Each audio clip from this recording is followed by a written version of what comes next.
Corona virus के नए variant Omicron का खतरा बढ़ता जा रहा है। ये वेरिएंट तेजी से अपने पांव पसारने लगा है। देश में 2 दिसंबर को ओमिक्रॉन का पहला मामला सामने आया था और अब तक 23 केस सामने आ चुके हैं, यानी कि 5 दिन में ही 10 गुना से ज्यादा मामलों में बढ़ोतरी देखी गई। सिर्फ 5 दिन में ही दक्षिण अफ्रीका से आए ओमिक्रॉन का हमला 5 राज्यों तक हो चुका है। महाराष्ट्र में 10 केस सामने आए, जबकि राजस्थान में ओमिक्रॉन वेरिएंट के मामलों की संख्या 9 है। कर्नाटक में 2, दिल्ली में 1 और गुजरात में 1 मामला सामने आ चुका है। आपको बता दें कि देश में सबसे पहले ओमिक्रॉन के 2 केस कर्नाटक में सामने आए थे। उसके बाद गुजरात, महाराष्ट्र, दिल्ली और राजस्थान तक पहुंच गया। राजस्थान के जयपुर में 9 मामले सामने आ चुके हैं। ये सभी एक ही परिवार के हैं।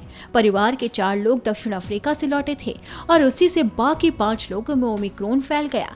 लेकिन चिंता की बात यह है कि ये परिवार 28 नवंबर को जयपुर में एक शादी समारोह में शामिल हुआ था।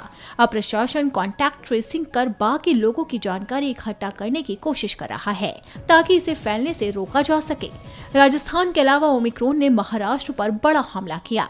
यहां अब तक 10 लोग इस वेरिएंट से संक्रमित पाए गए। सभी लोग दक्षिण अफ्रीका से लौटे थे।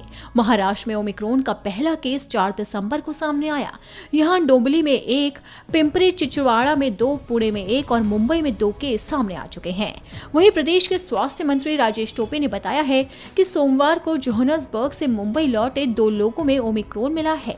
इन्हें वैक्सीन की दोनों डोज लगाई जा चुकी थी।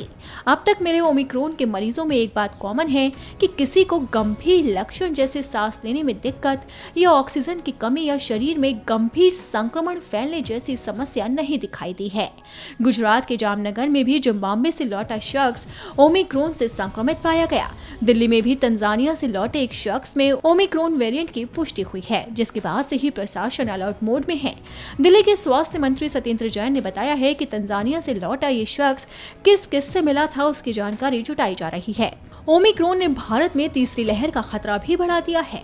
आईआईटी के साइंटिस्ट ने अनुमान लगाया है कि ओमिक्रॉन के चलते भारत में कोरोना की तीसरी लहर आ सकती है। फरवरी में इसका पीक हो सकता है और उस समय हर दिन 1 से 1.25 लाख केस सामने आ सकते हैं।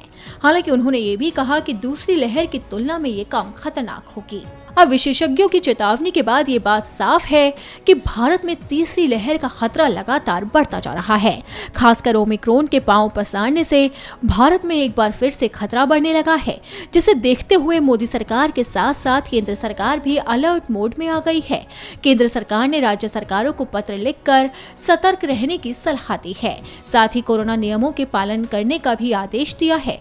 अब देखना होगा कि सरकार ओमिक्रॉन को पांव पसारने से कैसे रोकती है।